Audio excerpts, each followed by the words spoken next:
तू तो एक नादान सा बच्चा था, छोटे छोटे किताबों के साथ पढ़ता रहा। एक दिन तेरे सपनों ने आसमान छू ली, तूने साइंस ले ली, फिजिक्स केमिस्ट्री बायोलॉजी मैथमेटिक्स की भार ने तेरे को झुका दिया। आंखें खुली तो देखी समंदर के किनारों में तैरता रहा। समंदर बहुत ही बड़ा, बहुत ही गहरा, पर दिल छोटा मत कर बेटा। चाहे समंदर जितना भी गहरा हो, इस समंदर की डर को पार करना पड़ेगा। হ্যালো এভরিওয়ান, আমি তোমাদের ফিজিক্স টিউটর, এসওই বাংলার ফিজিক্স টিউটর। আজকে আমি চলে এসেছি এই যে ডার বা ভয় তোমাদের ভিতরে তৈরি হয়েছে ফিজিক্স নিয়ে, তোমরা নতুন একদম ছোট জায়গা থেকে একদম বহুত বড় সমুদ্রেতে তোমরা চলে এসছো। এই সমুদ্রের ভয় তোমাদের ভিতর থেকে আমরা বের করব, তার জন্য চলে এসেছে একটা ফুল স্ট্র্যাটেজি নিয়ে। এই স্ট্র্যাটেজি তুমি ফলো করো এবং এখানে আমি সমস্ত জিনিস ক্লিয়ার করবো যে কেমনভাবে তোমাকে কোচিংয়ে পড়তে হবে, কী কী বই তোমাকে ফলো করতে হবে, বা কমপ্লিট পুরো ডিটেলস গাইড এখানে আমি তোমাকে দেবো। এবং সারা বছর আমি তোমাকে এটা বলতে পারি যে এই রোড ম্যাপ তুমি যদি ফলো করে চলতে থাকো তাহলে কিন্তু আলটিমেটলি তুমি একটা ভালো জায়গায় পৌঁছাতে পারবে। তাই আর ভয় নয়, সাথে যেহেতু আমরা আছি তো তোমাকেও সাথে থাকতে হবে এবং নিশ্চয়ই আমরা একসাথে এগোবো। তাহলে এই সমস্ত কিছুর প্রথম যে জিনিসটা সেটা হলো মাইন্ডসেট। যদি একজনের কোনো মাইন্ডসেটই না থাকে তাহলে সে কিভাবে এগোবে? যদি সে এমলেস হয়, কোনো এম নেই, তাহলে কিভাবে হবে? An aimless person is just like a ship which have no captain. যার ক্যাপ্টেন নেই এমন একটা জাহাজ। তো ক্যাপ্টেন নেই এমন একটা জাহাজ হলে হবে না, প্রথমে তোমার মাইন্ডসেটটাকে ফিক্স করতে হবে। মাইন্ডসেট ফিক্স করতে গেলে কী কী জিনিস তোমাকে প্রথম গুরুত্ব দিতে হবে? প্রথমে অ্যাভয়েড নেগেটিভ থিঙ্কিং। প্রচুর নেগেটিভ থিঙ্কিং আসছে যে হ্যাঁ ছোটো ছিলাম, ছোটো ছোটো বই পড়তাম, এত মোটা বই কী আছে, কী করব, পাগল হয়ে যাচ্ছি, ওসব কথা তুমি ছাড়ো। নেগেটিভ থিঙ্কিংগুলোকে এক সাইডে রাখো। তারপরে তুমি আসছো যে নেগেটিভ থিঙ্কিং যখন এক সাইডে রাখলাম তাহলে তোমাকে এবারে স্টার্ট করতে হবে। যখনই তোমাকে স্টার্ট করতে হবে তখনই তোমার বারবার মনে হবে যে আজকে নয় আমি কালকে স্টার্ট করব। তখন কালকে গিয়ে আবার বলবে তুমি কালকে নয় তার পরের দিন স্টার্ট করব। আজ যখন তুমি বলছো যে কালকে স্টার্ট করব, নিশ্চয়ই কালকে গিয়েও তুমি বলবে তার পরের দিনকে স্টার্ট করব। তাই স্টার্ট ইমিডিয়েটলি, এক্ষুনি তুমি শুরু করে দাও। তোমার যখনই মনে হলো তখনই সেই মুহূর্তে শুরু করে দাও। রাত 10টা হলেও রাত 10টা থেকে শুরু করে দাও, পরের দিন সকাল থেকে শুরু করার দরকার নেই। আচ্ছা, স্টে ফোকাস। তোমাকে ফোকাস থাকতে হবে। শুরু তো তুমি করে দিলে, শুরু করে দিয়ে দুদিন খুব মোটিভেশান আছে, তুমি দুদিন খুব ভালো সার্ভিস দিলে, পরের দিন হুমড়ি খেয়ে পড়ে গেলে, কারণ মোটিভেশান থাকে না বেশি দিন। তো তোমাকে কিন্তু ফোকাস থাকতে হবে। তুমি যে স্টার্ট করলে এবারে তোমাকে কন্টিনিউ ফোকাস রাখতে হবে এবং সেই জায়গাটা মেনটেন করতে হবে। লাস্ট আসছে কি মেনটেন ইওর কনসিস্টেন্সি। অর্থাৎ তুমি যে ফোকাস এবারে হয়ে গেলে দেন তুমি তোমার কনসিস্টেন্সি মেনটেন রাখো। অর্থাৎ মোটিভেশনের এতে পড়ে 2-3 দিন কাজ করে বন্ধ করে দিলে হবে না। এভাবেই তুমি তোমাকে প্রথম মাইন্ডসেটটাকে বিল্ড আপ করলে। যখনই তুমি মাইন্ডসেট বিল্ড আপ করলে তাহলে এবারে প্রশ্ন আসছে তোমার এখন কী কাজ করতে হবে। তোমার কাজ হলো তুমি এখন সেমিস্টার সিস্টেমে আছো, তুমি ক্লাস 11-এ উঠেছো, তুমি সেমিস্টার সিস্টেমে আছো। তাহলে তুমি জেনে নাও যে কোন ফিল্ডে তোমাকে খেলতে হবে। খেলোয়াড়কে নিশ্চয়ই জানতে হবে তার কোন ফিল্ডে কীভাবে খেলতে হবে, তারপরে তো সে খেলবে। তাহলে প্রথমে তোমাকে আমি ইন্ট্রোডিউস করাই যে হোয়াট ইজ সেমিস্টার সিস্টেম। তুমি উঠলে সেমিস্টার 1-এ, এখন তোমার পথ যাওয়া বাকি আছে সেমিস্টার 2, সেমিস্টার 3, সেমিস্টার 4। এই যে সেমিস্টার 1 and 2 এটাকে বলা হয় ক্লাস 11, সেমিস্টার 3 and 4 এটাকে বলা হয় ক্লাস 12। এগুলো কিন্তু আগে ছিল না, তোমাদের ক্ষেত্রেই কিন্তু এগুলো প্রথম ফেস করবে তোমরা, কারণ এর আগের বছরে শুরু হয়েছে কিন্তু তোমরাই প্রথম ফেস করবে। এই সেমিস্টার 1টা শুরু হবে এমসিকিউ, এটা হবে ওএমআর বেস এবং পেন পেপার মোড। মানে পেন পেপার মোডেই তোমাকে ওএমআর কেমন, এরকম একটা শিট থাকবে, অ্যান্সার শিট। প্রত্যেকটা অপশান ধরো কোশ্চেন নাম্বার 1-এর জন্য 4টে অপশান থাকলো ABCD। তোমাকে একটা পেন দেওয়া হবে, তুমি পেন দিয়ে বি অপশান কারেক্ট হলে বি অপশানকে গোল করতে হবে। গোল যদি সম্পূর্ণ না হয় বা বাইরে চলে যায় নাম্বারটা কাটা যাবে। এটাকে বলে ওএমআর বেস সিস্টেম। এভাবেই তোমাদের পরীক্ষাটা হবে এমসিকিউ ফরম্যাটে সেমিস্টার 1। সেমিস্টার 2-তে কিন্তু আর এমসিকিউ ফরম্যাট হবে না, এটা ডেসক্রিপটিভ কোশ্চেন হবে, ঠিক আছে, যেমন নর্মালি হতো, ঠিক আছে। সেমিস্টার 3-তে যখন চলে যাবে, আবার সেমিস্টার 3 মানে ক্লাস 12-এর প্রথমে উঠলে, সেমিস্টার 1 মানে ক্লাস 11-এর প্রথমে, সেমিস্টার 2 মানে যখন সেমিস্টার 3 মানে যখন ক্লাস 12-এর প্রথমে, তখন তোমাকেও সেমিস্টার 3-তেও এমসিকিউ কোশ্চেন এবং ওএমআর বেস পেন পেপার মোডে। এই হলো টোটাল সেমিস্টারের গল্প। 4টে সেমিস্টারে তোমাদের ক্লাস 11-12 কমপ্লিট করতে হবে। এবারে প্রশ্ন হলো যে ক্লাস 11-এর এই যে জায়গাটা আছে, এই জায়গাটা কিন্তু কোশ্চেন করবে স্কুল থেকে। তাহলে ক্লাস 11-এর সেমিস্টার 1 অ্যান্ড সেমিস্টার 2 কোশ্চেন করবে স্কুল থেকে। আর 12-এ যখন উঠবে সেমিস্টার 3 অ্যান্ড 4, এখানে কোশ্চেন করবে বোর্ড। এখানে কোশ্চেন করবে বোর্ড।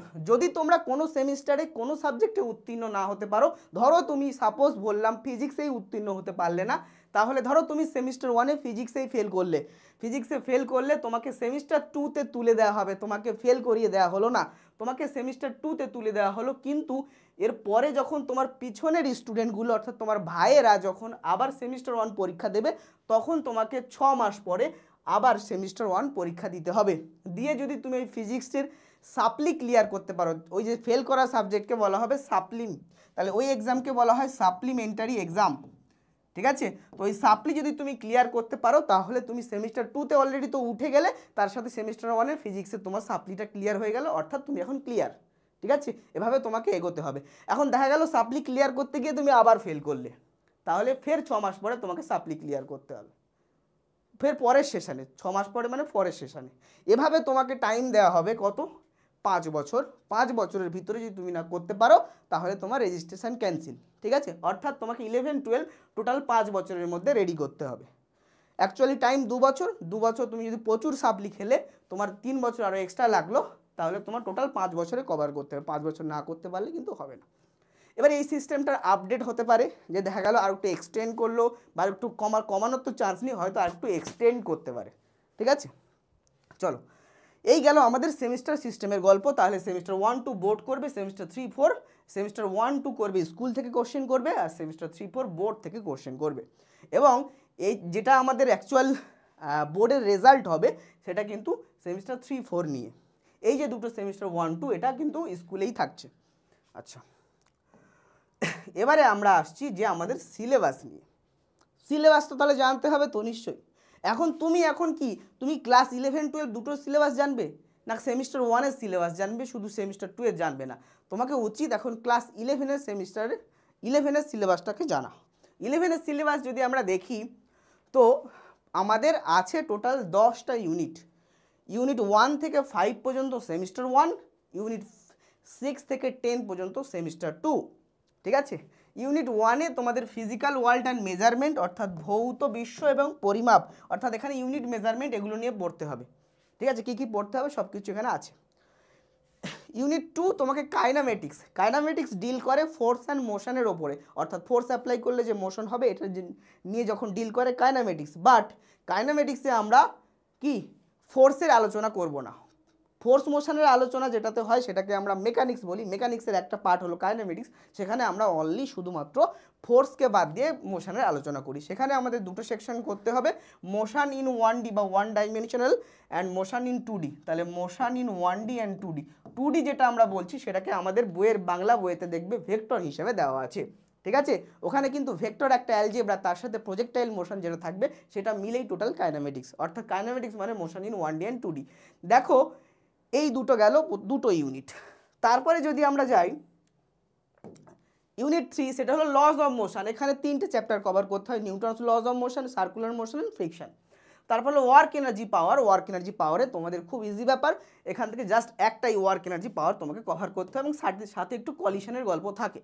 তারপর হলো unit 5 motion of system of particle and রিডিক বডি, অর্থাৎ এখানে তোমাদের centre of mass and rotational motion এই দুটো জায়গায় কভার করতে হয়। ঠিক আছে, আচ্ছা এই যে ইউনিট 5 পর্যন্ত, এই পর্যন্ত হলো সেমিস্টার 1। তারপরে যাচ্ছ ইউনিট 6-এ গ্র্যাভিটেশন বা মহাকর্ষ, তারপরে যাচ্ছ প্রপার্টিস অফ বাল্ক ম্যাটার, এখানে অনেকগুলো জায়গায় কভার করতে হবে। Mechanical properties of solid, that means elasticity. Mechanical properties of fluid, যেটাকে আমরা ফ্লুইড মেকানিক্স বলি, এখানে আর্কিমিডিস প্রিন্সিপাল থেকে শুরু করে সব কিছু, অ্যাটমসফিয়ারিক প্রেশার সব কিছু কভার করতে হবে। তারপরে থার্মাল প্রপার্টিস অফ ম্যাটার, এখানে হিট, টেম্পারেচার, হিট ট্রান্সফার এগুলো কভার করতে হবে। ঠিক আছে, বা এখানে থার্মাল এক্সপ্যানশনগুলো আমাদের পড়তে হবে, অর্থাৎ তাপীয় প্রসারণগুলো। এইটা হচ্ছে এখানে পুরো ইউনিট 7, এটা একটা বড় ইউনিট, এখান থেকে কিন্তু 10 মার্কস ক্যারি করে। তারপরে আসছি আমরা ইউনিট 8, জাস্ট একটাই চ্যাপ্টার থার্মোডাইনামিক্স কভার করতে হবে। থার্মোডাইনামিক্স তোমরা কিন্তু কেমিস্ট্রিতেও পড়বে। এরপরে কেটিজি বা কাইনেটিক থিওরি অফ গ্যাস, সেটা হচ্ছে ইউনিট 9-এ আছে একটাই চ্যাপ্টার। তারপরে ইউনিট 10-এ অসিলেশন অ্যান্ড ওয়েভস, ইউনিট 10টাও অনেকটা বড়, এখানে অসিলেশন যেখানে SHM এবং ভাইব্রেশন, নেচার অফ ভাইব্রেশন পড়তে হবে, এবং ওয়েভসে গেলে তোমাদের সেখানে ওয়েভ মোশন থেকে শুরু করে তোমার ডপলার এফেক্ট পর্যন্ত পুরোটা কভার করতে হবে। এই গেল টোটাল 10টা ইউনিট। তো এই যে তোমার ইউনিট 6 থেকে 10 পর্যন্ত এটা হলো সেমিস্টার 2 এর সিলেবাস। ঠিক আছে, সেমিস্টার 2 কিন্তু ডেসক্রিপটিভ, সেমিস্টার 1 হলো কি, সেমিস্টার 1 হলো MCQ। এখন চলে আসি আমরা, এর সাথেও প্র্যাকটিক্যাল আছে। এখন প্রশ্ন হলো মার্কস ডিস্ট্রিবিউশন কেমন? মার্কস ডিস্ট্রিবিউশনটা হলো খুব ইজি। সেমিস্টার 1 হলো 35 আর সেমিস্টার 2 হলো 35, তাহলে হলো 70 মার্কস। এটা হলো রিটেন এক্সাম। আর থাকছে 30 মার্কস। 30 মার্কস হচ্ছে প্র্যাকটিক্যাল। প্র্যাকটিক্যালের ভিতরে 20 মার্কস প্র্যাকটিক্যাল, 5 মার্কস থাকবে প্র্যাকটিক্যাল নোটবুক, আর 5 মার্কস হলো প্রজেক্ট। ঠিক আছে, তো প্র্যাকটিক্যাল যেটা সেটা কিভাবে হবে, 16 মার্কস বা 16 মার্কসের প্র্যাকটিক্যাল ওয়ার্ক তোমাকে কভার করতে হবে এবং অ্যান্সার লিখতে হবে। তার সাথে 4 মার্কস তোমাকে থাকছে কি, 4 মার্কস ভাইবা হবে। ঠিক আছে, এই প্র্যাকটিক্যালের টোটাল সিলেবাস এই 8টা আর এখানে 2টো, এখানে কটা টোটাল হচ্ছে কারে তোমার 10টা। তো টোটাল এই যে 10টা প্র্যাকটিক্যাল আছে, 10টা প্র্যাকটিক্যাল কিন্তু এখানে দিয়ে দেওয়া হলো। তো ওই যে না আরও কটা আছে, ও সেকশন এ বি দুটোই সেকশনের জন্য, সেমিস্টার 1-এ এবং সেমিস্টার 2-তে টোটাল ধরতে গেলে এতগুলো প্র্যাকটিক্যাল আছে। এই প্র্যাকটিক্যালগুলো দুটো সেকশনে ভাগ আছে, এই প্র্যাকটিক্যালগুলো পারফর্ম করতে হয়। এবার নর্মালি যেহেতু স্কুলে পড়ে ছেলেমেয়েরা, অনেক স্কুলে দেখা যাচ্ছে প্র্যাকটিক্যাল ল্যাবই নেই, তো প্র্যাকটিক্যাল করবে কী হয়, তারা প্র্যাকটিক্যাল করে না, ছেলেমেয়েদের ফুল নাম্বার দিয়ে দেয়, বুঝলে। তো এই গেল প্র্যাকটিক্যালের গল্প। প্র্যাকটিক্যাল নিয়ে খুব বেশি টেনশন নেওয়ার দরকার নেই, প্র্যাকটিক্যাল স্কুল তোমাকে কভার করে দেবে, আর যে স্কুল করতে পারবে না ভালোভাবে প্র্যাকটিক্যাল তারা এমনিতেই নাম্বার দিয়ে দেবে। ঠিক আছে, এটা নিয়ে চাপ নেওয়ার দরকার নেই। এবার আসছি আমরা মার্কস ডিস্ট্রিবিউশনে। মার্কস ডিস্ট্রিবিউশন যদি তুমি দেখে নাও, ইউনিট 1 থেকে 5 পর্যন্ত মার্কস ডিস্ট্রিবিউশন হচ্ছে, কারণ এখানে পুরো এমসিকিউ। দেখো এগুলো সব এমসিকিউ, অর্থাৎ সেমিস্টার 1। এখানে মার্কস ডিস্ট্রিবিউশন দেখো, ইউনিট 1 ফিজিক্যাল ওয়ার্ল্ড মেজারমেন্টে কিন্তু 3 মার্কস, কাইনেমেটিক্সে 12 মার্কস, তারপরে লজ অফ মোশনে 8 মার্কস, সিস্টেম অফ পার্টিকেল রিডিং বডি অর্থাৎ রোটেশনাল মোশন সেন্টার অফ মাসে কিন্তু 5 মার্কস। আচ্ছা, এইখানে যদি আমরা আসি, এইখানে দেখছি যেটা আমাদের সেমিস্টার 2 ডেসক্রিপটিভ কোশ্চেন হবে, সেখানে হয়তো 2 মার্কসের 5টা কোশ্চেন থাকবে, সেখানে 3 মার্কসের 5টা কোশ্চেন থাকবে, সেখানে থাকবে 5 মার্কসের 2টো কোশ্চেন। এভাবেই কোশ্চেন যেমন ফরম্যাটে আগে হতো সেভাবেই হবে, অর্থাৎ এক্ষেত্রে কিন্তু আমাদের এমসিকিউ ফরম্যাটে যায়নি। এক্ষেত্রে গ্র্যাভিটেশনে থাকছে 5 মার্কস, এটা খুব ইজিলি বোঝা যায়। দেখো গ্র্যাভিটেশন একটা চ্যাপ্টার 5 মার্কস, কেটিজি একটা চ্যাপ্টার 5 মার্কস, আর থার্মোডাইনামিক্স একটা চ্যাপ্টার 5 মার্কস। আর এই দুটো হলো বড় unit, properties of bulk matter এবং অসিলেশন ওয়েভ, এই দুটোতে 10 মার্কস 10 মার্কস করে, এই হলো 35 মার্কস। এখন এইগুলো কেন এমসিকিউ করা হলো, কারণ আমরা দেখব কম্পিটিটিভ এক্সাম নিট এবং জেইতে দেখা যাচ্ছে এই পোর্শনগুলো থেকে বেশি এমসিকিউ দেয়। আমাদের ক্লাস 11-এর এই পোর্শনগুলো থেকে বেশি এমসিকিউ আসে এবং ঘুরিয়ে ফিরিয়ে কোশ্চেন আসার চান্স থাকে। তো ওই জন্য কম্পিটিটিভ করা হয়েছে, সিবিএসসিকে টাচ করার জন্য, এবং তার সাথে যাতে কম্পিটিটিভ এক্সামগুলোতে ছেলে মেয়েদের সুবিধা হয় সেই জন্য কিন্তু এই জিনিসটা করা হয়েছে। এবারে তোমার মনে হবে যে তুমি কি কি বই কিনতে পারো, বা টোটাল তোমার ফিজিক্সে কোনগুলো জায়গাগুলো কভার করলে কি কি বই ফলো করলে ফিজিক্সটা খুব স্ট্রং হতে পারে। তো আমি তার জন্য তোমাকে একদম ডিটেলসে বলে দিচ্ছি। তো বেঙ্গলি ভার্সনের বই বোর্ডসের জন্য যদি তুমি দেখো, তাহলে পদার্থবিদ্যা ক্লাস 11 সেমিস্টার 1-2 একসাথে, দোয়ারি মজুমদার মাইতি অর্থাৎ ছায়া প্রকাশনীর বইটা তুমি কিনতে পারো। এখন যদি তুমি একটু পিছিয়ে আসি, তুমি যদি প্রশ্ন করো এটা তো তুমি 11-এর গল্প বলে, 12-এর গল্পটা বলেন, 12-এ কী কী আছে একটু জানতে চাইছি।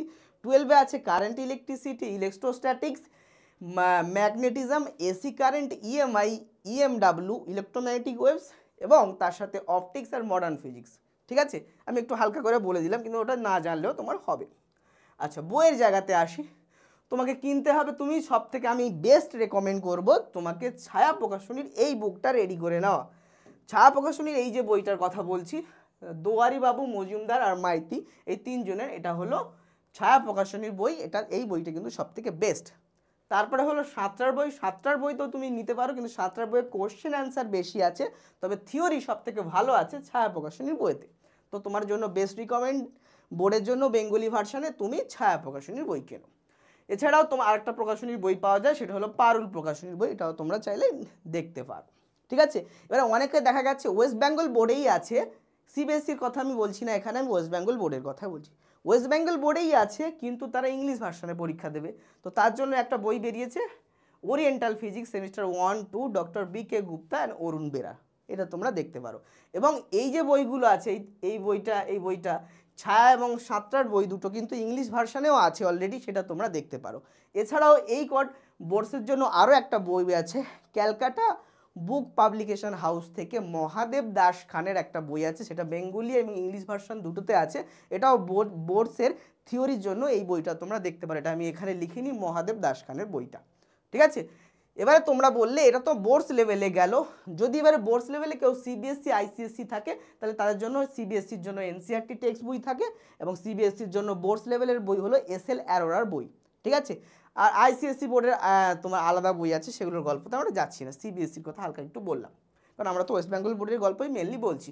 এবার আমরা যদি জেইতে চলে আসি, যেই জন্য কি কি বই লাগবে, এই জিনিসটা কেন বলতে হচ্ছে, যে কারণ অনেকেই ক্লাস 11-এ থাকাকালীন তারা স্বপ্ন থাকে যে ইঞ্জিনিয়ারিং লাইনে যাব অথবা ডাক্তার লাইনে যাব, মেডিকেল লাইনে যাব, তাহলে তাদের শুরু থেকে ভিতটা তৈরি করতে হবে। তোমার যদি ভিত গড়বড়ে হয়, ভিত মজবুত না হয়, তাহলে উপরে গিয়ে ঘর ভেঙে যাবে। তাহলে ভিত ছোট থেকেই মজবুত করার জন্য অনেকেই দেখা যায় অ্যাডভান্স ওয়েতে এখন থেকেই যেই নিটের প্রিপারেশন শুরু করে দেয়। তো তাদের জন্য আমরা বলছি যারা যেই এবং নিটকে ফোকাস রাখছো, তো যেই জন্য ফিজিক্সের সব থেকে ভালো তোমাকে রেডি করতে হবে concept of physics by HC Verma. তোমরা সব থেকে পপুলার নাম জানো এইচসি বর্মার concept of physics volume 1 and 2। এখন এই বইটা তো হট করে তুমি বুঝতে পারবে না, এই বইটা যদি খুব ভালো করে বুঝতে চাও তার আগে তোমাদের বেসিক বইগুলো কভার করা দরকার আছে, ঠিক আছে, কারণ এই বইয়ের কনসেপ্ট অতটা ইজি নয়। তো এর জন্য তুমি ইংলিশ টেক্সট বই এসএল অ্যারোরা আগে তুমি কভার করতে পারো, তারপরে এইচসি বর্মাতে যেতে পারো, ঠিক আছে। তো তারপরে তুমি অন্য যদি যেই আরও দুটো ভালো বই বলি, সেটা হলো ফিজিক্স ফর যেই মেন অ্যান্ড অ্যাডভান্স। তোমরা জানো যেই অ্যাডভান্স মানে আইআইটি, অর্থাৎ যেই মেন ক্র্যাক করার পরে যেই অ্যাডভান্স দেওয়া যায়, ঠিক আছে। তো তার বই হলো Halliday Resnick and Walker. Halliday Resnick and ওয়ালকারের এই বইটা কিন্তু খুব ফেমাস বই এবং খুব সুন্দর বই যেই মেন অ্যাডভান্সের জন্য। এরপরও আরেকটা বিখ্যাত বই আছে, এটা খুবই বিখ্যাত বই, সেনগেজের বই। সেনগেজের যেই অ্যাডভান্স ফিজিক্স, এটা 2021-এর এডিশনটা তোমরা নেবে, সেখানে তুমি 6টা বই পাবে বিএম শর্মার, ঠিক আছে। এটার আবার অন্য বুক আছে যে এ টু জেড ফিজিক্স বলে যেই মেন অ্যাডভান্স বলে সেনগেজের বই আছে, ওটা না নিয়ে তুমি মেন যে 6টা বই থাকে বিএম শর্মার, এই বইটা নেওয়ার চেষ্টা করো। আচ্ছা, এবারে আসছি আমরা নাম্বার 4। এবারে তোমার কোশ্চেন অ্যান্সার প্রচুর প্র্যাকটিস করতে হবে। এগুলো তো আমরা কিছু বেসিক বইগুলো বললাম, যেগুলো তোমার বেস বা কনসেপ্টের মানে বেসটা মজবুত করবে। তার সাথে যদি তুমি কোশ্চেন অ্যান্সার প্রচুর প্র্যাকটিস করতে চাও, তাহলে তুমি এমটিজি বা আরিয়ান্তের বই নিতে পারো। এমটিজির প্রচুর চ্যাপ্টার ওয়াইজ প্রচুর এমসিকিউ এর বই আছে, প্রিভিয়াস ইয়ারের বই আছে যেই মেন্সের, ঠিক আছে, সেইগুলো তোমরা নিতে পারো। তো আমি একটা যেই মেন্সের ফিজিক্সের একটা বই বলে দিচ্ছি, এই বইটা কিন্তু খুব ভালো, এটা তোমরা দেখতে পারো, শ্যামসুন্দর রহমানের এই বইটা কিন্তু খুব ভালো যেই মেন্স এমটিজির, ঠিক আছে। এছাড়াও তুমি এমটিজির প্রিভিয়াস ইয়ার পাবে, এমটিজির chapter wise previous year solution পাবে, এগুলোর বইগুলো আছে, সেগুলো তুমি কোশ্চেন অ্যান্সার প্র্যাকটিসের জন্য নিতে পারো। এবার আমি একটা বইয়ের কথা বলছি, সেটা হলো এনসিইআরটি। তোমরা এনসিইআরটি সম্পর্কে জানো না হয়তো, খুব রিসেন্ট তোমরা পরিচিত হবে এনসিইআরটি সম্পর্কে। এনসিইআরটি হলো সিবিএসসি বোর্ডের টেক্সট বুক। এই এনসিইআরটি বুককে খুব ফলো করতে হয়, কারণ নিট এবং যেই এরা যারা কন্ডাক্ট করে, সেই ইনস্টিটিউটটার নাম হলো এনটিএ, ন্যাশনাল টেস্টিং এজেন্সি, ঠিক আছে। তো এনটিএ এনসিইআরটি বুককে কিন্তু বেশি ফলো করে, সেই জন্য তোমার তার সাথে সাথে এনসিইআরটি টেক্সট বইটা কভার থাকতে হবে। এবং এনসিইআরটি টেক্সট বইয়ের কোশ্চেন অ্যান্সার যেখানে করানো হয় তাকে বলা হয় এনসিইআরটি ফিঙ্গার টিপস। তার সাথে একটা বই তোমাকে কিনে নিতে হবে, এনসিইআরটি ফিঙ্গার টিপস। এই বইটা বোধ যেই জন্য আছে, বোধ নিটের জন্য আছে। এবার আমি আসছি নিটের কথা। নিট বা মেডিকেল লাইনে আমি একটা বইয়ের কথাই জাস্ট লিখেছি, সেটা হলো objective physics by D C Pandey. এই বইটা কিন্তু এনাফ, এখানে এটা আরিয়ান্তের বই, এই বইটাই কিন্তু এনাফ। এবারে এছাড়াও তোমাকে এখানে কি করতে হবে, যেটা আমি যেইতে লিখেছি সেই বইগুলোই তোমাকে এখানে আবার দেখতে হবে এইচএর জন্য। কনসেপ্ট অফ ফিজিক্স লাগবে, তোমার এই বইটাও লাগবে, এই দুটো বই কিন্তু তুমি ওখানে ইউজ করতে পারো, ঠিক আছে। তাহলে তুমি এইচসি বর্মার বই আর এটা তোমার হলিডে রেজনিক ওয়ালকারের বইটাও তুমি নিটের জন্য ইউজ করতে পারো, কিন্তু তোমার মেন বই ফোকাস থাকবে ডিসি পান্ডে, ঠিক আছে। এছাড়াও তুমি এমটিজির অনেক তোমার চ্যাপ্টার ওয়াইজ কোশ্চেন সলিউশনের বইগুলো আছে, সেগুলো কভার করবে। এবং এনসিইআরটি ফিঙ্গার টিপস নিটের জন্য একটু গুরুত্বপূর্ণ। তবে ফিজিক্সের ক্ষেত্রে এনসিইআরটি পুরো লাইন বাই লাইন পড়ার দরকার নেই, যেটা বায়োলজির ক্ষেত্রে দরকার আছে, ফিজিক্সের ক্ষেত্রে অতটা দরকার নেই। ফিজিক্সের ক্ষেত্রে এনসিইআরটির এক্সাম্পলগুলো করা বেশি দরকার আছে, যেটাকে বলে এনসিইআরটি এক্সাম্পলিয়ার, সেগুলো তোমাকে করতে হয়। চলে আসি যে স্টাডি টাইম টেবিলের কথা। আমি আমার গল্প বা ফিল্ডটাকে বুঝে নিলাম, কোন ফিল্ডে কিভাবে আমাকে খেলতে হবে। এখন প্রশ্ন হলো যে কিভাবে আমরা একটা রুটিন বা টাইম টেবিল মেনটেন করে পড়তে পারি। এখন তুমি কি রুটিন ওয়াইজ পড়তে চাও না র্যান্ডম পড়তে চাও? নিশ্চয়ই র্যান্ডম পড়াটা ঠিকঠাক হবে না, তাহলে র্যান্ডমকে আমি কেটে দিচ্ছি। তবে অধিকাংশ ছেলে মেয়ে রুটিন ওয়াইজ পড়তে পারে না, তাদেরকে হয় র্যান্ডমই পড়ে নিতে হয়। এখন যার ভিতরে খুব জুনুন আছে যে সে করবে এই কাজটা, তারা রুটিন ফুটিং কিছু লাগে না, র্যান্ডম পড়েও সে ভালো রেজাল্ট করতে পারে। কিন্তু রুটিন বা সিস্টেমেটিক ওয়েতে পড়লে সব থেকে বেটার হয়, কারণ একদিন তুমি খুব বেশি পড়লে পরের দিন অসুস্থ হয়ে গেলে পরের দিন বেশি পড়তে পারলে না, সেই জন্য প্রপার রুটিন ওয়াইজ পড়াটা সব থেকে বেটার। এখন প্রপার রুটিনে পড়বে না ক্যাজুয়াল রুটিনে পড়বে? প্রপার রুটিনে বলে, অনেকেই বলে যে আমি প্রপার রুটিন মেনটেন করে পড়বো, কিন্তু সে পারে না। তাই অনেক ক্ষেত্রে একটু ক্যাজুয়াল হয়ে গেলেও ক্যাজুয়াল রুটিন মেনটেন করাটাই বেটার, কারণ প্রপার রুটিন খুব ভালো করে কেউ মেনটেন করতে পারে না। তো আমরা রুটিনে দেখবো আমাদের স্টাডির একটা শিফট থাকে, আমরা চেষ্টা করি মর্নিংয়ে পড়ার এবং নাইটে পড়ার, ডেতে পড়ে না। আমি যদি বলি ডেতে পড়ে ছেলেমেয়েরা তাহলে ভুল কথা হবে, তবে কিছু সিরিয়াস ছেলেমেয়ে আছে যারা ডে শিফটেও পড়াশোনা করে, তারা খুব অ্যাডভান্সভাবে এগিয়ে যাবে, তাদের নিয়ে চাপ নেই। তোমরা মেনলি মর্নিং এবং নাইট শিফটটাকে পড়াশোনার কাজে গুরুত্ব দাও। এখন প্রশ্ন হলো পড়াটা কেমন পড়া হবে? Self study. তুমি তো তোমার কোচিংয়ে পড়ছো, স্কুলে পড়ছো, সেগুলো আলাদা বিষয়, কিন্তু তোমার সেলফ স্টাডিটা সবথেকে গুরুত্বপূর্ণ জায়গা। এইখানে যে দুর্বল তার গল্প শেষ। তাহলে স্টাডি টাইম, সেলফ স্টাডিকে বেশি গুরুত্ব দিতে হবে। আমি মেনলি স্টাডি টাইম বলতে তোমার কোচিংয়ের কথা বলছি না, তোমার স্কুলের কথা বলছি না, তোমাকে আমি বলছি সেলফ স্টাডির কথা। তো সেলফ স্টাডি তুমি 3 ঘন্টা রাখে অনেকে, অনেকে 4 ঘন্টা, অনেকে 5 ঘন্টা, অনেকে 6 ঘন্টা। আর কিছু ছেলে মেয়ে আছে তারা কোচিং টোচিংকে বেশি গুরুত্ব না দিয়ে সেলফ স্টাডিকে বেশি গুরুত্ব দেয়, তো তারা কিন্তু অনেক এগিয়ে যাবে। তো সেলফ স্টাডিকে তোমাকে স্ট্রং করতে হবে। তুমি এখান থেকে যে কোনো অপশান চুজ করে তোমার প্রয়োজন মতো, তোমার কতটা টাইম আছে, তোমার কোচিং বা অন্যান্যগুলো বাদ দিয়ে কতটা টাইম আছে সেটা দেখে একটা অপশান চুজ করো, সেই অনুযায়ী তুমি self study routine wise maintain করতে থাকো, যে কোনো একটা, যে কোনো শিফট মেনটেন করে।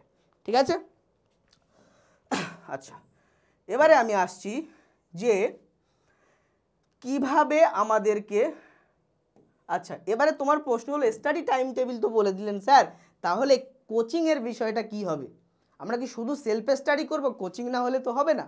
এখন প্রশ্ন হলো কোচিংয়ের কথা। তখন আমি বলতে পারি 2 ধরনের কোচিং হয়, একটাকে বলে অনলাইন, একটাকে বলে অফলাইন। তো তুমি কোনটাতে পড়তে চাও, কোনটাতে বেশি ফায়দা আছে? তো আমরা যদি অফলাইনে দেখি, অফলাইন নর্মাল কোচিং আছে যেখানে অনেক ছেলেমেয়ে 200-100 ছেলেমেয়ে একসাথে পড়াশোনা করে। এছাড়াও প্রাইভেট টিউশন আছে যেখানে 15-20 জন পড়াশোনা করে। আবার হোম টিউশন আছে পার্সোনাল, সেখানে একজনকে একটা টিচার এসে পড়ায়। সেটা বড় লোকদের কথা বলছি, যাদের অনেক টাকা পয়সা আছে। তো এভাবে অফলাইন জায়গাটা যায়। তাহলে কোনটা বেশি এফেক্টিভ? হোম টিউশন এফেক্টিভ হয়ে যায় বা প্রাইভেট টিউশন এফেক্টিভ হয়ে যায়, কিন্তু 200 জনের একটা কোচিংয়ে পড়া সেটা খুব ভালো এফেক্টিভ হয় না। তবে যদি টিচার খুব ভালো হয় এবং ডেডিকেটেড হয় তাহলে কোচিংও সেক্ষেত্রে ভালো হয়ে যায়। এবার আসছি আমি অনলাইনের কথা। অনলাইনের ক্ষেত্রে কি হয়? অনলাইনের ক্ষেত্রে বিরাট মার্কেট। তুমি তোমার প্রয়োজন অনুযায়ী তোমার যে টিচারের কাছে বুঝতে খুব ভালো লাগছে সেরকম টিচার চুজ করে তুমি তার ভিডিও দেখতে পারো। ভিডিও দুটো সেকশানে থাকে, ইউটিউবের ফ্রি ক্লাস থাকে আর পেড ব্যাচ থাকে। তো ইউটিউবের ফ্রি ক্লাসেও তুমি দেখতে পারো। ইউটিউবের ফ্রি ক্লাস যদি প্রপার কন্টেন্ট দিয়ে পুরোটা রেডি থাকে তাহলে তুমি ফ্রি ক্লাসে কিন্তু সেই জিনিসটা পেয়ে যাবে। আর যদি সেটা তুমি ফ্রি ক্লাসে দেখছো পাচ্ছ না, তাহলে তোমার প্রয়োজন মতো পেড ব্যাচ তুমি সিলেক্ট করতে পারো এবং সেখান থেকেও অনলাইনে পড়াশোনা করতে পারো। এখন অনলাইনে পড়াশোনার সুবিধাটা কি? অনলাইনে পড়াশোনার সুবিধা হলো অফলাইনে আর যেতে হচ্ছে না, তোমাকে যেতে হচ্ছে না সময় নষ্ট করে। অফলাইনে তোমাকে বাড়ি বসেই তুমি পড়ে নিতে পারছো এবং তোমার হাতে একটা মোবাইল থাকলে বা ট্যাব থাকলে বা ল্যাপটপ থাকলে বাড়ি বসেই তুমি এটা প্রপার রেডি করে নিতে পারছো। ঠিক আছে? ফলে তুমি রেস্ট পাচ্ছ, সময়টা তোমার ওয়েস্ট যাচ্ছে না। কিন্তু অনলাইনের কিছু কুফল আছে, তোমার হাতে মোবাইলটা ধরিয়ে দেওয়া হলো, তুমি পড়াশোনা না করে অন্যদিকে ডিস্ট্র্যাক্টেড হয়ে গেলে। তো ডিস্ট্র্যাকশন এখানে হলো মেন প্রবলেম অনলাইনের ক্ষেত্রে। ঠিক আছে? আর প্রবলেম হলো অনলাইনে পড়ার কিছু নিয়ম আছে, সেগুলো তোমাকে জানতে হবে। যে নিয়ম হলো, তুমি অনলাইনে শুধু পড়ে চলে গেলে তোমাকে শর্ট নোটস বানাতে হবে। শর্ট নোটস যদি না বানাও, তুমি পরে যখন রিভিশন দিতে যাবে আবার সেই ভিডিও রিপিট করে তোমাকে দেখতে হবে। আচ্ছা, এবারে আমি এখানে বলবো অ্যাভয়েড স্কুল। প্রয়োজন পড়লে ডামি স্কুল ইউজ করো, অ্যাভয়েড স্কুল। স্কুলে দেখবে সরকারি টিচাররা খুব ভালো এফেক্টিভলি পড়াচ্ছে না বা একবারে ফাঁকি মারার চেষ্টা করছে। ফলে স্কুলে গিয়ে তুমি যদি প্রত্যেক দিন 7-8 ঘন্টা করে নষ্ট করো তাহলে এটা তোমার খুব ক্ষতি হলো। ফলে তুমি স্কুলগুলোকে অ্যাভয়েড করার চেষ্টা করো। যে স্কুলে পড়াশোনা একেবারে হচ্ছে না সেখানে যাওয়ারই দরকার নেই, স্কুল সেভাবে ডিল করো। প্রয়োজন পড়লে ডামি স্কুল ইউজ করো, যে ডিল করে নাও আমি স্কুলে যাবোই না, আমি বাড়িতে পড়াশোনা করব প্রাইভেটের থ্রুতে, আমি বাড়ি অনলাইন বা অফলাইন থ্রুতে যে কোনোভাবে আমি আমার নিজের কোচিং থেকে পড়াশোনা করবো, আমি স্কুলেই যাব না। তো স্কুল অ্যাভয়েড করা সবথেকে গুরুত্বপূর্ণ। ঠিক আছে? এছাড়াও কোচিংয়ে বেশি সময় না দেওয়ার খুব গুরুত্বপূর্ণ। শুধু কোচিং নির্ভর হয়ে গেলে কোচিংয়ে যাচ্ছ 200 জনের ভিতরে খুব ভালো পড়াশোনা হচ্ছে না, সেটাও স্কুলের মতো সময় নষ্ট হয়ে যেতে পারে। চলো, তাহলে স্টাডি টাইম টেবিল, কোচিং বিষয়গুলো তোমাকে বুঝিয়ে দিলাম।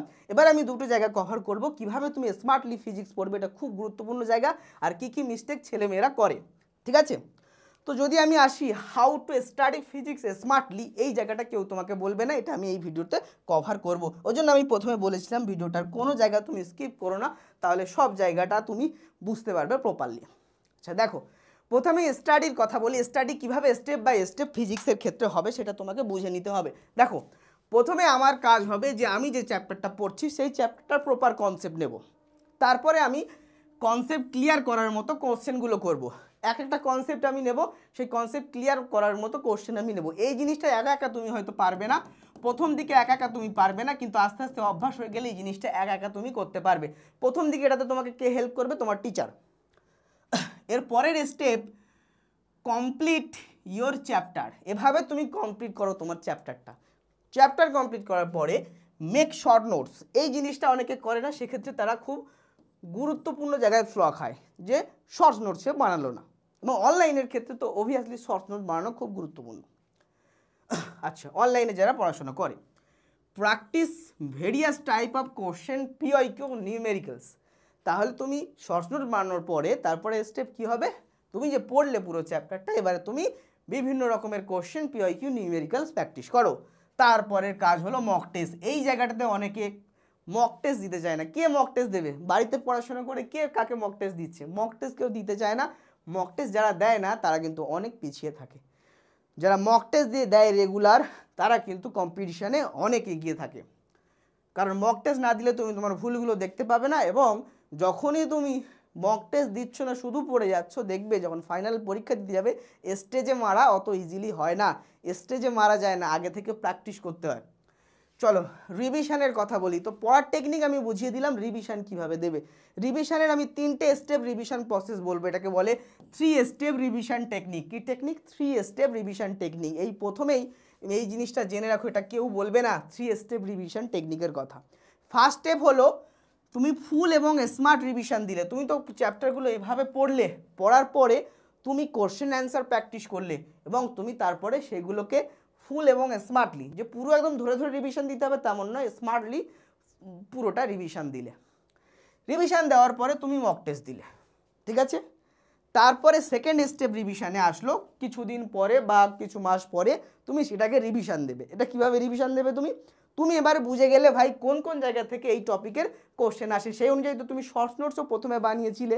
এখন তুমি পরের স্টেপ রিভিশনে যে যে জায়গাগুলো থেকে কোশ্চেন আসতে পারে তুমি জেনে গেছো, এখন বিভিন্ন কোশ্চেন প্র্যাকটিস করে সেগুলো তুমি রেডি করবে। তাহলে এবারে রিভিশনটা পুরো ডিটেলস হবে না, কিন্তু কোশ্চেন অ্যান্সার বেস রিভিশন হবে। এটাকে বলে সেকেন্ড স্টেপ রিভিশন টেকনিক। এখানে তারপরে তুমি মক টেস্ট দেবে, ঠিক আছে?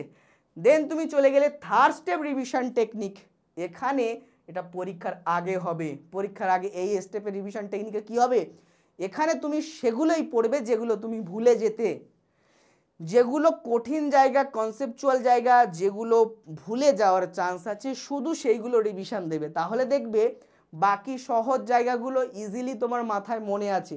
তোমার হয়তো মনে হচ্ছে তুমি ভুলে গেছো, পরীক্ষার খাতা দেখবে সব কিছুই তোমার মনে আছে, এবং এটার পরে তুমি আবার মক টেস্ট দিলে। দেখা গেছে পরীক্ষার আগে সবাই রিভিশনে ব্যস্ত, কিন্তু পরীক্ষার আগে তুমি এভাবে রিভিশন করলে যেগুলো তুমি ভুলে যেতে পারো সেগুলো পড়লে এবং মক টেস্ট দিলে, দেখবে তোমার রেজাল্ট ওদের থেকেও ভালো হবে। বুঝলে? এই জিনিসটা খেয়াল রাখবে। আচ্ছা, এবারে একটা জায়গা ফিজিক্সের খুব গুরুত্বপূর্ণ, যে নিউমেরিক্যালস আমার হয় না বাবু।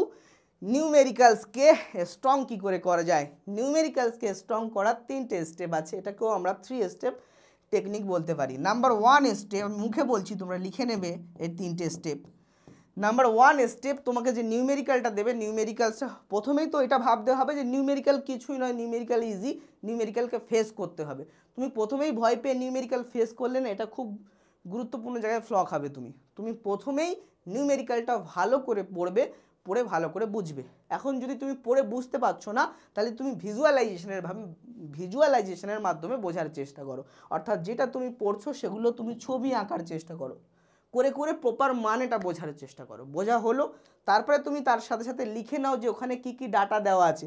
ওখানে ভরের মান দেওয়া আছে m ইকুয়ালস টু এটা, ফোর্সের মান দেওয়া আছে F ইকুয়ালস টু এটা, ওখানে ওয়ার্কডানের ভ্যালু দেওয়া আছে W ইকুয়ালস টু এটা। যেগুলো গিভেন ভ্যালু তোমার দেওয়া আছে সেগুলো পরপর লিখে ফেলো। আর যে ভ্যালুটা তোমার বের করতে হবে সেই ভ্যালুটা, ধরো তোমার এখানে পাওয়ার বের করতে হবে, P এর পরে জিজ্ঞাসা চিহ্ন দিয়ে দিলে, তাহলে তোমার পুরো প্রবলেমটা তোমার পুরো মাথায় চলে আসলো। এবারে তুমি ভাববে, সেকেন্ড স্টেপে তুমি ভাববে যে ভাই আমি এই P পাওয়ার বের করার কোনো ফর্মুলা কি জানি, বা এর রিলেটেড কোনো থিওরি কি আমি জানি?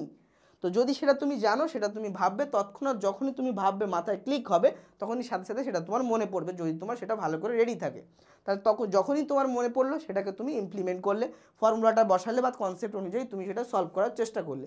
সলভ করার চেষ্টার পরের স্টেপে থাকছে যে তুমি সব কিছু বুঝে গেলে কোন ফর্মুলা কি, এবারে তোমাকে ক্যালকুলেশন করতে হবে। থার্ড স্টেপ হলো ক্যালকুলেশন।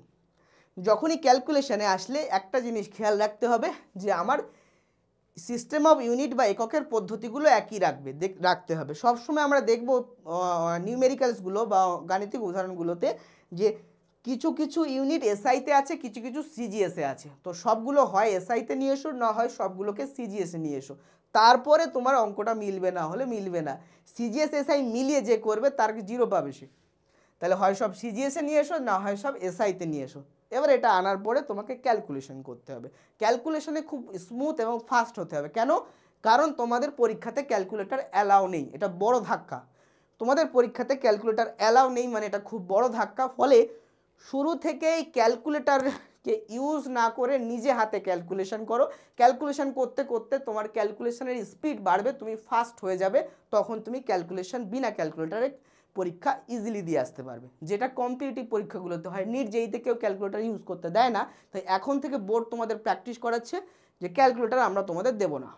তাহলে শুরু থেকেই তুমি প্র্যাকটিস হলে। আমাদের ওয়েস্ট বেঙ্গলের ছেলেমেয়েরা বোর্ডস কম্পিটিটিভে ভালো রেজাল্ট করতে পারছে না বলে এরকম স্টেপ যে এমসিকিউ করে দেওয়া হলো এবং ক্যালকুলেটর ইউজ করতে দেওয়া হবে না, অর্থাৎ কম্পিটিটিভের দিকে নিয়ে যাওয়া হলো। ঠিক আছে? তাহলে এভাবে করলে দেখবে তুমি স্মুথ ক্যালকুলেশন করলে নিশ্চয়ই তোমার উত্তর মিলবে, তুমি কনফিডেন্স থাকতে পারো। তো এই 3 স্টেপে আমরা নিউমেরিক্যালসকেও স্ট্রং করতে পারি। এবারে লাস্টে আমি আসছি, ছেলেমেয়েরা এই মিস্টেকগুলো সচরাচর করে ফেলে। আমি এখানে 10টা মিস্টেকের কথা বলেছি, আরও অনেক মিস্টেক হয়। আমি মেজর 10টা মিস্টেকের কথা এখানে উল্লেখ করব। সেগুলো তোমাদের হচ্ছে কি না তোমরা খেয়াল করো। পারলে ভিডিওর কমেন্ট সেকশানে জানাও যে আমার এই মিস্টেকটা হয়, আমার এই মিস্টেকটা হয়। ও বলবে আমার এই মিস্টেকটা হয়। ঠিক আছে? এবং এগুলোকে এবার থেকে বর্জন করো। নাম্বার ওয়ান, অনেকেই আমি দেখেছি স্কুল টিউশনে বেশি সময় নষ্ট করে এবং সেলফ স্টাডি কম করে। এটা যারা করে তারা আন্ডারলাইন, তারা কমেন্ট করবে। এবং এটা কিন্তু ভুল। এটা করলে সেলফ স্টাডি কমে গেলে তুমি এই ক্লাস 11-12-এর সায়েন্সটা আনতে পারবে না। এটা কিন্তু 9-10-এর চিটে চিটে বই নয়, এটা 11-12-এর মোটা বই। পুকুর থেকে তুমি সমুদ্রেতে এসছো, তাহলে তোমাকে সেই গভীর সমুদ্রেতে বিরাট লেভেলের খেলতে হবে। ফলে সেলফ স্টাডি টাইমটা বেশি বেশি বাড়াতে হবে। সেকেন্ড, কনসেপ্ট ক্লিয়ার ঠিক না করে তুমি কোশ্চেন প্র্যাকটিস করে গেলে। তোমার কনসেপ্ট ক্লিয়ার হলো না ফিজিক্সে ভালো করে, তুমি কোশ্চেন প্র্যাকটিস করলে, অর্থাৎ সেই চ্যাপ্টারটাকে তুমি চুলকে ঘা করলে। যত তুমি চুলকাচ্ছ তত ঘা বেড়ে যাচ্ছে, ফলে তোমার আর ওটা কভার হচ্ছে না। অর্থাৎ তুমি বই পুরো শেষ করে দিলে কিন্তু কোশ্চেন অ্যান্সার পাচ্ছ না। ফলে প্রত্যেকটা জায়গায় গুছিয়ে পড়তে হবে কনসেপ্ট ক্লিয়ার করে। 3 নম্বর স্টেপ হলো নিউমেরিক্যালসে ভয় পেয়ে কম নিউমেরিক্যাল প্র্যাকটিস করা। এটা ভয়ঙ্কর ভুল ফিজিক্সের ক্ষেত্রে, যে নিউমেরিক্যাল কম করে, যদি তুমি নিউমেরিক্যাল দেখেই ভয় পাচ্ছ, নিউমেরিক্যাল কম প্র্যাকটিস করছো। এটা সবাই করে, স্টুডেন্টদের ভিতরে ম্যাক্সিমাম করে, এবং ম্যাক্সিমাম স্টুডেন্ট এই কারণে ফিজিক্সে দুর্বল। এবং নিট দিতে গিয়ে সবাই বলছে ফিজিক্সটা আমার হয় না, ফিজিক্সটা আমি পারবো না, ফিজিক্সে সবাই দুর্বল। এই জায়গাটা প্রথম থেকেই অ্যাভয়েড করো, বেশি বেশি নিউমেরিক্যাল প্র্যাকটিস করো। 4 নম্বর, শর্টস নোটস না বানানো। এইটা কিন্তু ভয়ঙ্কর একটা ভুল। যারা অনলাইনে পড়ছো তাদের বারবার বলবো, শর্টস নোট তো শিওর বানাবেই। ঠিক আছে? শর্টস নোটস না বানালে আবার পুরো বই ফের পড়তে হবে ডিটেলসে, ওটা খুব চাপের। শর্টস নোটস বানাবে। 5 নম্বর হলো মক টেস্ট না দেওয়া। আমি বলেছিলাম না, মক টেস্ট যে দিচ্ছে আর যে পুরো রিভিশন দিচ্ছে তার থেকে যে মক টেস্ট দিচ্ছে সে বেশি রেজাল্ট করতে পারবে বা ভালো মার্কস পাবে। বিকজ মক টেস্ট না দিলে তোমার কোন জায়গাগুলোতে ভুল হচ্ছে তুমি সেটা ক্লিয়ার করতে পারবে না, এবং স্টেজে কখনো মারা যায় না, আগে প্র্যাকটিস দরকার আছে। 6 নম্বর হলো স্মার্ট রিভিশন না করা। আমি যে রিভিশন 3 স্টেপ রিভিশন টেকনিক দেখালাম, এটা হলো স্মার্টেস্ট রিভিশন টেকনিক। তোমাকে স্মার্ট রিভিশন করতে হবে। তুমি দেখা গেছে কিছু স্টুডেন্ট পরীক্ষার আগে পুরো সিলেবাসটা রিভিশন করার চেষ্টা করে। 2 দিন ছুটি পেয়েছে, 2 দিন 20 ঘন্টা করে পড়েছে, 2 দিন 18 ঘন্টা করে পড়েছে, কেউ 15 ঘন্টা করে পড়েছে, পড়ে পুরো বই রিভিশন করার চেষ্টা করেছে। ফলে দেখা গেছে তবুও তারা করতে পারেনি, তার 2টো চ্যাপ্টার বাদ রয়ে গেল। এখন যে 2টো জায়গা তার বাদ রয়ে গেল, 2টো চ্যাপ্টার বাদ হয়ে গেল, সেখান থেকে কোশ্চেন করলে আর সে পাচ্ছে না, অথচ তার আগে পড়া ছিল। কারণ যখন তুমি ফুল সিলেবাস আবার ডিটেলসে রিভিশন করবে, তখন যেগুলোই তুমি পড়েছো সেগুলো থেকে কোশ্চেন আসলে উত্তর করতে পারবে, আর যেগুলো তুমি পড়তে পারোনি সেগুলো থেকে কোশ্চেন আসলে সেগুলোর উত্তর তুমি করতে পারবে না, কারণ সেগুলো তোমার ব্রেনের সাবকনসিয়াস থেকে আর বাইরে বেরোতে পারলো না। আচ্ছা, লিখে লিখে না পড়া অনেকের একটা মেজর ভুল হয়, লিখে লিখে তারা পড়ে না, শুধু বই পড়ছে মুখে মুখে, লিখছে না খাতায়। পেন যদি খাতাতে না ঠেকে, লিখে লিখে যদি না পড়ো, তাহলে সে আর পরীক্ষাতে ভালো করে লিখে আসতে পারবে না, এবং সে দেখবে যে সব তার জানা ছিল বাট প্রচুর ভুল করে সব থেকে কম নাম্বার সে পেয়ে গেছে। এরপরে চলো 8 নম্বর, ক্লাস করার পরে চ্যাপ্টারটি সেলফ স্টাডি করে রেডি না করে ফেলা। অনেক ছেলে মেয়ে আছে কোচিংয়ে পড়ছে বা টিচারের কাছে লেকচার দেখছে, দেখার পরে সেটা রেডি করছে না, সেদিন রেডি করছে না, তার পরের দিন রেডি করছে না, তার পরের দিনও রেডি করছে না। ফলে দেখা গেল 1 সপ্তাহ পরে যখন আবার সে ওটা পড়তে যাচ্ছে, তখন টিচারের লেকচার আর মাথায় নেই, আবার নতুন করে একা একা পড়তে হচ্ছে, ডিপ্রেশনে চলে গিয়ে আর সে চ্যাপ্টারটা পড়ছে না, এভাবে তার ব্যাকলগ রয়ে যাচ্ছে। তাই যখনকার কাজ তখন রেডি করে ফেলো। কারণ খুব স্বাভাবিক কথা, একদিন গেলে তুমি চ্যাপ্টারটা 10% ভুলে যাবে, 2 দিনে তুমি 20% ভুলে যাবে, 3 দিনে তুমি 50% ভুলে যাবে, 4 দিনে তুমি 70% ভুলে যাবে, 1 সপ্তাহ পরে তুমি 100% ভুলে যাবে। চলো 9 নম্বর পয়েন্ট, বন্ধুদের সাথে কম্পিটিশন করে পড়াশোনা করার দরকার আছে। একা একা পড়াশোনা করলে কিন্তু বিপদ আছে। অনেকেই বাড়িতে বসে, যারা অনলাইনে পড়াশোনা করে বেশিরভাগ, তাদের ক্ষেত্রে আমি বলি, তার কম্পিটিশনটা কোথায়?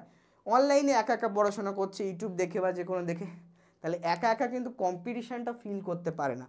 অনেক ছেলে মেয়ে নিট বা জেইর প্রিপারেশান নেয় একা একা বাড়ি বসে, হ্যাঁ, সেক্ষেত্রে কম্পিটিশানটা সে ফিল করতে পারে না। তোমার যদি বন্ধু বান্ধবের একটা এরিয়া থাকে বা তুমি এমন জায়গাতে পড়ছো, যারা হোস্টেলার হয় তাদের ক্ষেত্রে কিন্তু কম্পিটিশানটা খুব ভালো কাজ করে।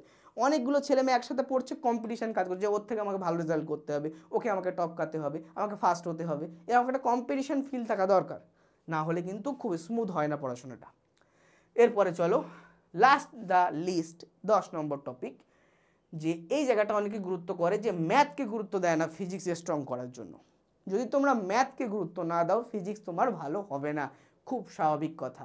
অনেকে ভাবে আমি তো নিটের দিকে যাব, তাহলে আমি ম্যাথই নেব না, আমার সেক্ষেত্রে আমি বায়োলজি থাকবে, আমি নিটের দিকে যাব, আমি ম্যাথ নেব না, আমি ও ক্ষেত্রে অন্য কিছু ভূগোল বা অন্য কিছু সাবজেক্ট নিয়ে নিয়েছে, ম্যাথ তার নেই। যার ম্যাথ নেই তার ফিজিক্স স্ট্রং কখনোই হবে না, কারণ ফিজিক্সে প্রচুর ম্যাথামেটিক্স লাগে।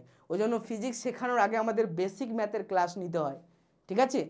তো যদি তোমাদের বেসিক ম্যাথের ক্লাস লাগে তোমরা কমেন্টে জানিও, তাহলে আমরা বেসিক ম্যাথের ওপরে ক্লাস দেবো। বেসিক ম্যাথের ওপরে 7টা 8টা ক্লাস হয়, সেগুলো ফিজিক্সের জন্য খুব গুরুত্বপূর্ণ, নাহলে ফিজিক্সের নিউমেরিক্যাল ফিজিক্স স্ট্রং করা যায় না, ঠিক আছে? তো ম্যাথকে গুরুত্ব দিতে হবে।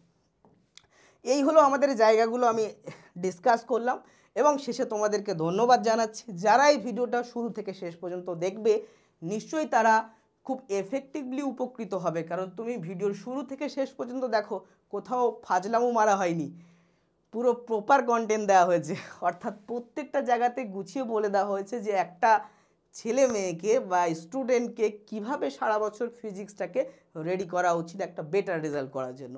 তো এই স্ট্র্যাটেজি যারা শুরু থেকে শেষ পর্যন্ত দেখলে তারা কমেন্ট করবে, বিভিন্ন জায়গায় প্রশ্ন করবে, এবং আমরা শুরু থেকে শেষ পর্যন্ত তোমাদের সাথে থাকবো।